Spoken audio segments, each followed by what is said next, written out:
It's time for KQED Newsroom. First up, can anything stop California's wildfires from devastating our state year after year? We dig into strategies and solutions. Also, the Grand Old Party held its convention this week. We'll have political analysis on the event and the latest on the race for the White House. And athletes refusing to play. Another police-involved shooting of a black man sparks protests and a show of solidarity in the world of sports. Welcome to KQED Newsroom. I'm Priya David Clemens. The SEU and LNU Lightning Complex fires currently burning here in Northern California now rank as the second and third largest fires in state history. Nearly 1.4 million acres have burned statewide. More than 2,000 structures have been destroyed. At least 7 people have died as a result of the fires, and more are injured. Fires like this seem to be a new normal in California, with significant blazes coming almost every fall. Climate change has made weather more unpredictable and led to hotter, drier conditions, and housing developments have pushed into fire-prone regions. So should we plan to live with this sort of devastation and terrible air quality for many years to come? Is there any way out? Joining me now by Skype from Berkeley is Scott Stevens, a professor of fire science at UC Berkeley. Scott, thanks for joining us. Happy to be here. We've seen several instances in which the devastation from wildfires has become personal. For example, the Santa Cruz firefighters who lost their own homes this year. You're also facing concerns right now about a forestry camp you run. What's the latest on that situation? Yes, this is in the Plumas National Forest, a little town called Meadow Valley. We have a camp up there that we've used for 103 years now for an undergraduate course, upper division. And there is a fire called the Bear Fire to the south that actually has been moving our direction. We've been watching it carefully. They're working hard on it. They're putting in a dozer line to try to give us some separation between it. But right now, I'd still say we're not completely sure what's going to happen, but I'm hopeful. Governor Newsom recently linked climate change to California's wildfires, saying the hots are getting hotter, the dries drier. If you're in denial about climate change, come to California. So I'm curious if you could define for us that connection between climate change and California's wildfires as you see it. Yeah, the climate change is no doubt impacting fire in this state. There's no doubt. You know, what it does is the temperature's up. Temperature's up simply means we're going to have lower fuel moisture. Lower fuel moisture means higher rates of spread, easier to ignite. So all these things are happening in this state. More variability in weather. That's something we anticipate. More droughts, maybe more periods of high precipitation. All this is happening, and all that is happening, and it really is impacting fire. But I still say that the climate change impacts are a minority of what's going on right now. And you would point instead to issues with forestry management, the fact that we had for 100 years a policy of total fire suppression. Is that right? That's right. You know, in most vegetation types that are forest dominated, we've changed them so much in the last 100 years or so. Removal, indigenous burning, indigenous management by Native Americans, also by fire suppression. All this has changed them to a point where we have far more trees per acre, more fuel on the ground, and this causes great change in ecosystems that are forest dominated. So California is working towards removing some of that excess. They're talking about burning about 1 million acres by 2025, but that's not an easy process. Tell us about what the obstacles are that are in the way of burning more land like this.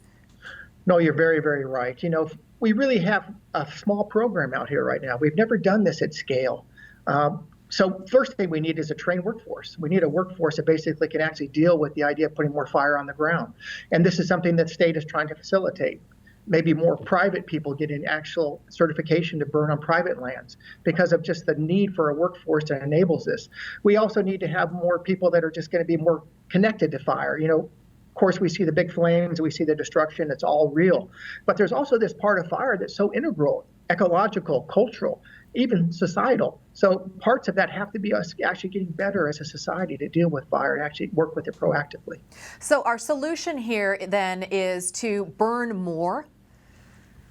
It is to burn more as part of it, and also do other things like restoration thinning, where we can work in forests. Of course, that doesn't work in things like chaparral or other aspects of some vegetation, but burning more is going to be a piece of it. Allowing some fires in remote areas of the state to actually, wildfires that are ignited by lightning, to do their work. We do that a little bit right now. We're on course to do more. So it's this kind of idea of getting together and trying to get multiple aspects of fire back into the system. Also restoration thinning, some other aspects, because as you said, 1 million acres is a giant area, and I applaud that goal. Because if we don't start doing this at scale, we know exactly what's going to happen. We can look out the window right now.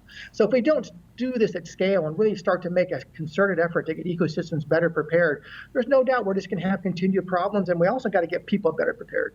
So could you describe for us exactly what prescribed burns are, how they're managed, and how they're going to be used in the future?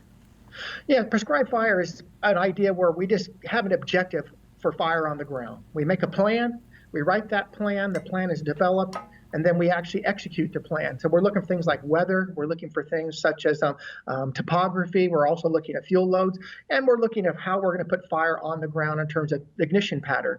We monitor the fire, we actually see if it meets objectives, and then we actually learn from it as well. So you're going to do this as a group, trying to actually facilitate fire back in, and you're going to make a plan that's, very specific. And then, of course, you need the personnel to do it, and that's where we need to get more personnel in the state. Scott, can you tell us about some examples that you've seen in other places that have fought fire successfully that we could be emulating here in California? The place in the country that really is doing a good job is the Southeast U.S. If you look at Florida, Georgia, Alabama, South Carolina, these places have been doing prescribed burning at scale for decades and decades and decades.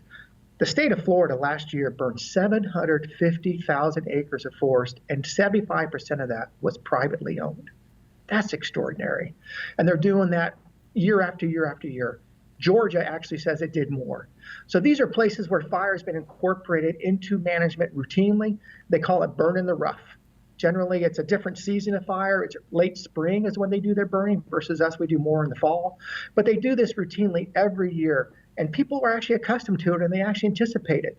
I've seen places where people in parking lots will just stop and look at a fire and just kind of watch it right next to a giant parking lot. People on golf courses pointing their little cars at the fire because they want to get a sense of what's going on.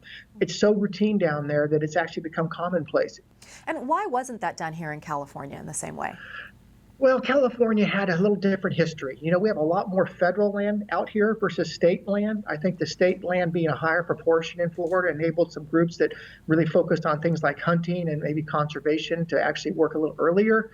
Here we had more federal land. We had a stronger connection to Forest Service and other outcomes that actually wanted to move fire exclusion and fire suppression early. So we kind of lost that. We did have some early discussions, though, in this state, early 1900s, to use fire and actually use it at scale. But eventually those discussions came to suppression. Housing also plays into this. We have a housing crunch in California. More people are moving into the wildland-urban interface. What can communities do in those regions to better protect themselves? I think what we could do is actually do better at preparing our homes and our communities. In Australia, they do these things called community fire brigade. What this is a volunteer group gets together twice a year. They talk about the year. Maybe we're in a drought. Maybe we aren't. They talk about a neighbor that maybe is immobile. They say, okay, we're going to make sure we take care of them. They talk about access and egress. They also talk about fuel management. What can we do together to make a difference and get our community better prepared? I think we could do that a lot better in this state, just to get people a little bit more in tune with what's going on and actually prepare for inevitability of fire. And you really are hopeful as you look towards the future for a better tomorrow here in California.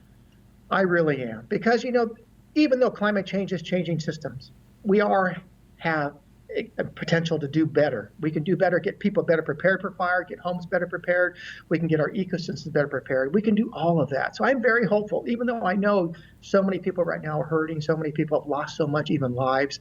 But still, if we don't start to do more preparation and get people better prepared and also our ecosystems better prepared, I can't imagine how this is ever going to change. Professor Scott Stevens, thank you for your time and for your insight. We appreciate it. Happy to be here. The Republican National Convention took place this week. President Trump broke with tradition by making an appearance every night rather than only on the final evening. The president's children spoke prominently throughout the event, along with other national leaders.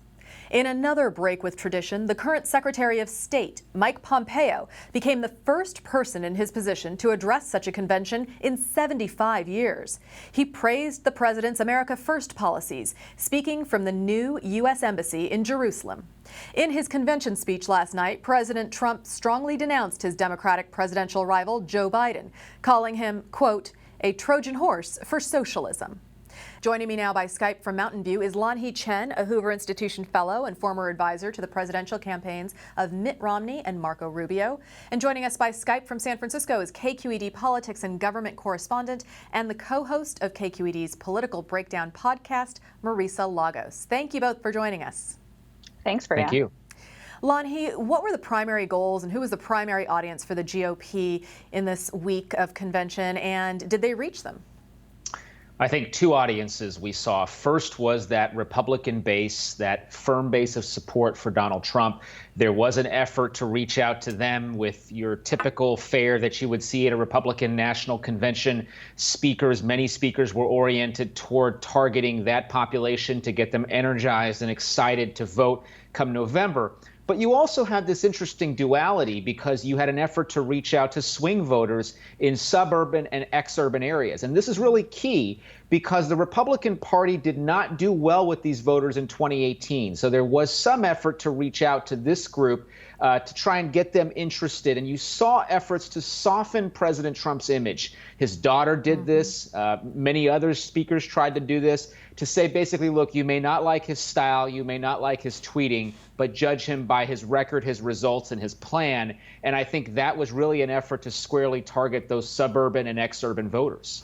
Marisa, there was also comment frequently that the president was not racist. And of course, this convention and the convention last week as well has been playing out against the backdrop of racial unrest and racial injustice in America. And there have been the protests this past week in Wisconsin, which were not mentioned during the convention this week, except to talk about the violence and the looting, not the racial injustice underneath. So I'm curious if you think that the message of the GOP, that America does not have a problem with racism, that Donald Trump is not racist, is resonating with those swing voters who are seeing things play out on TV in front of them night by night, which are very different. I mean, watching this convention, it really does feel like we are living in two Americas, right? The Americans that are taking to the streets largely peacefully and protesting what they see as systemic racism in this nation. Not to say that this is a bad place, but to say that we have problems we need to fix, versus what we heard at the RNC was essentially police are good, protesters are largely associated with looting and rioting. No mention of Jacob Blake, who is now paralyzed from the waist down after being shot 7 times by police. No mention of the white teenager who came to some of those protests and actually is accused of killing 2 people and shooting a third as part of a militia. I mean, I think that this is a calculated move that they want to paint this sort of entire racial justice movement as sort of connected to unrest in democratic cities, and saying that Joe Biden will be responsible for more of that if he's elected. Lanhee, the GOP made sure that there were several black speakers during the convention. Do you think their presence helped reassure swing voters in particular that the GOP is an inclusive party, or at least not racist?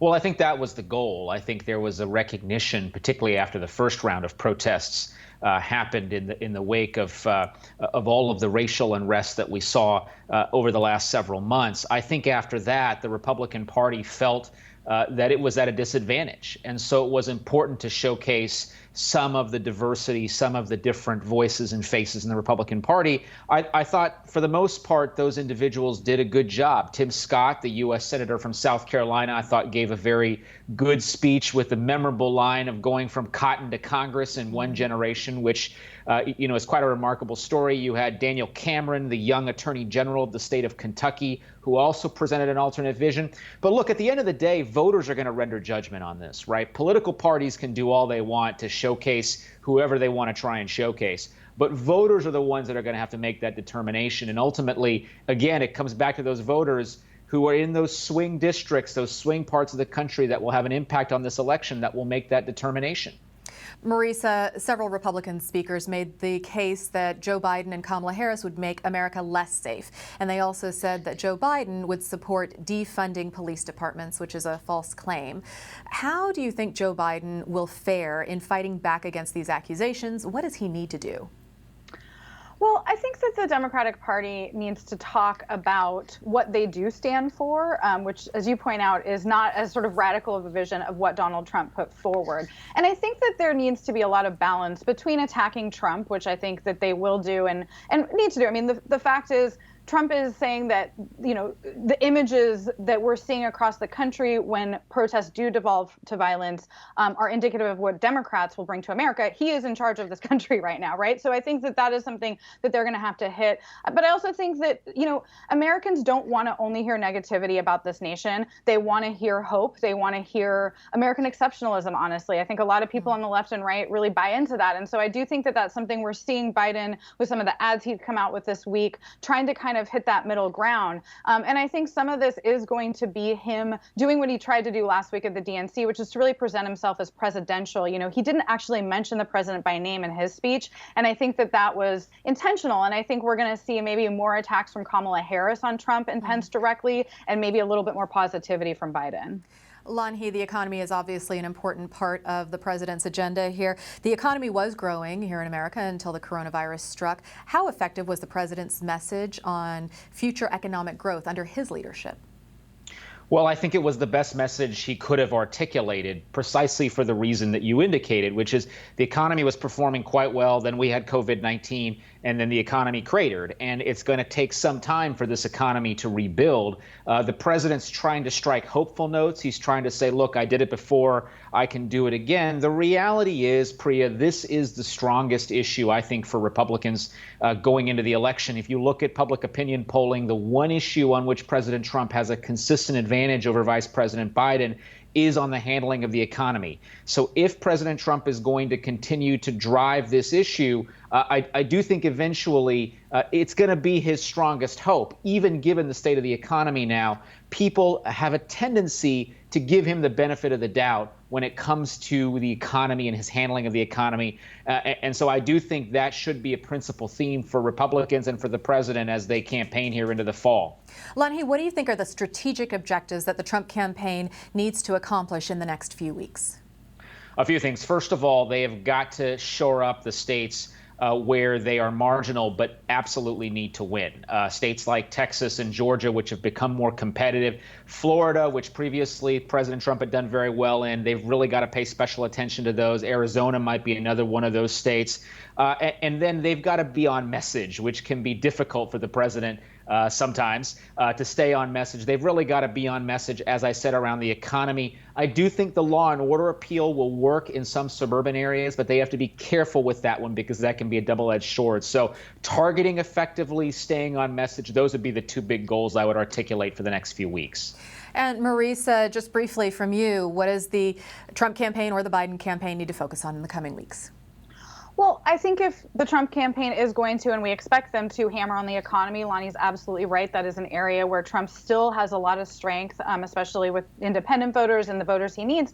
Then the Biden campaign needs to point out that the reason we're in this mess is because of a mishandled pandemic. I think by all accounts, there's a lot of missteps that the Trump administration made in dealing with this. If you listen to the RNC this week, they talked about it like it was over. That is not the reality for most Americans. And I think that link between the economy and the pandemic is something that Biden really needs to hit hard. Marisa Lagos with KQED, Lan He Chen with the Hoover Institution. Thank you both.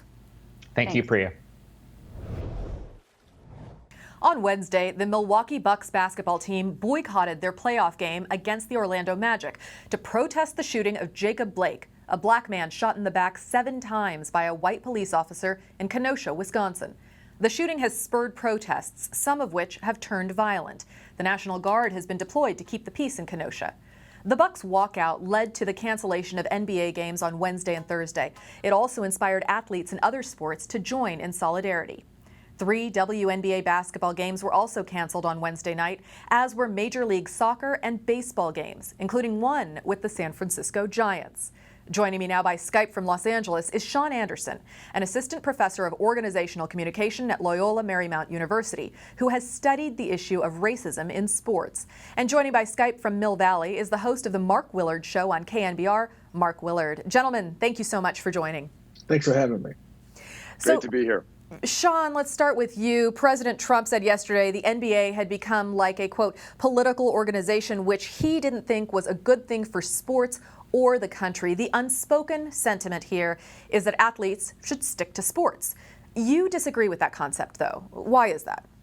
Absolutely. So if we think about the history of sport, if we could just take it simply back to the civil rights era, where athletes such as Muhammad Ali lost his gold medals to protest injustice, for Bill Russell to the 1968 protests at the Olympic Games. Politics have always been a part of sport.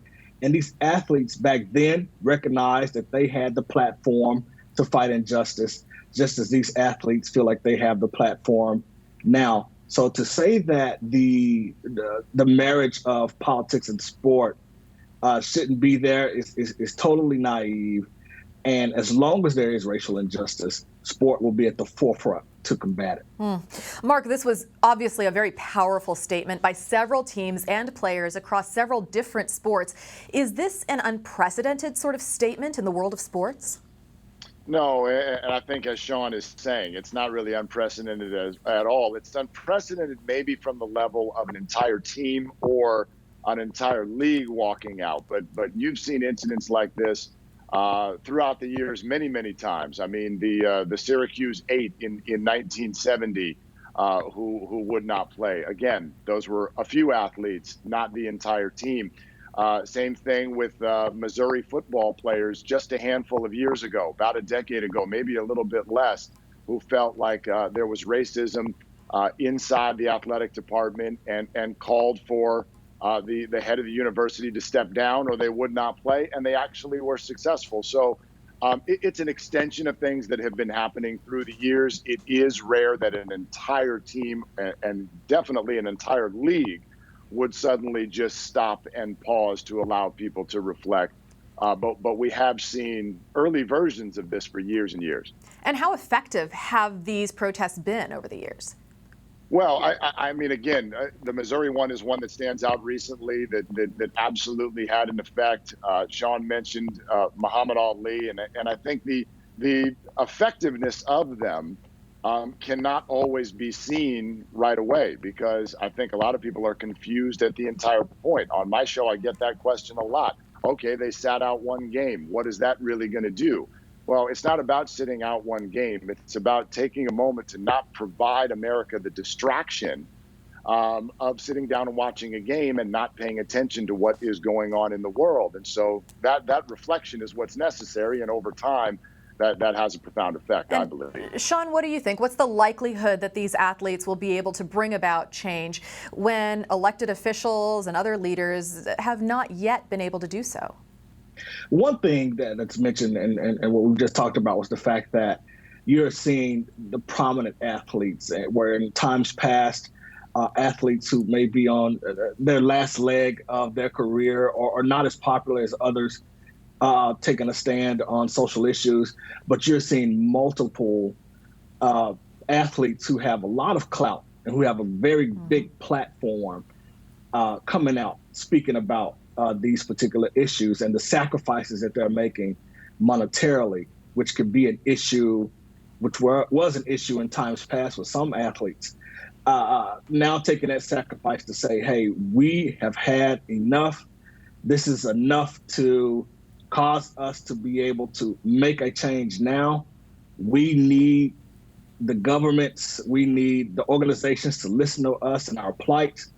This now is the catalyst to actual change in policy and in the movement for systemic racism and its change as well. And Mark, let's talk about the WNBA, which also canceled its games recently, but has really been doing a lot of work in terms of social justice on and off the court. Can you talk to us about their messaging and their platform, how they're using that? Well, yeah, I mean, of all sports, the WNBA might be the most unified of all. Now, they don't have necessarily the platform, of course, that the NBA or Major League Baseball or the NFL has, but they have been very, very forward and very unified in their beliefs and their messaging and what they're trying to get across. And I think the number one thing they did, and it's kind of an intricate issue, not just necessarily fighting racism, but there is one of the owners of the Atlanta Dream is Senator Kelly Loeffler, who has been very, very outspoken about everybody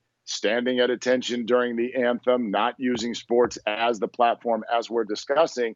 The WNBA got together and wore shirts that said "Vote Warnock," which is Kelly Loeffler's opponent, and that is an owner of some. I mean, that is some of their bosses that they're rallying against. So you can see how unified they are and how forward they are really with their messaging right now. Sean, as a professor of communications, what has stood out for you about the message the NBA has sent since the season resumed in late July? So it's clear that the NBA is recognizing the humanity in their players. You know, these are not just players that are out there to entertain. They are humans who have lives, who have families, who have friends, who are suffering right now when it comes to racial injustice. And so the NBA has made it clear that their strategy is to support their players as people first and as employees second. So that's the greatest message that they're trying to push forward here. Mark, the Bucks walkout happened on Wednesday. That was the same day 4 years ago that former San Francisco quarterback Colin Kaepernick was seen sitting before a game and not standing for the anthem. So I'm curious about the evolution of the NFL during this time and what you expect to see when the season resumes this fall. Yeah, I think you'll see a different thing. I mean, we talked earlier about how sometimes the demonstration's effect isn't seen right away. 4 years later, you're seeing Roger Goodell actually apologize and say that he wished we had listened to Colin Kaepernick. We wish that we had done something differently and maybe Colin would still have a job. So I think you're going to see this year a lot more unification, a lot more involvement. You probably see some coaches involved. You'll see owners who are at least going to bite their upper lip if they're having a problem with what they're seeing, because this league is feeling very, very empowered right now based on what has happened in our country this year. Mark Willard with KNBR, Professor Sean Anderson, Loyola Marymount University. Thank you both for your time. Thank you. Thank you. You can find more of our coverage at kqed.org/KQED Newsroom. I'm Priya David Clemens. You can reach me on Twitter, Facebook, and Instagram at Priya D. Clemens. From all of us here at KQED, thanks for watching. Good night.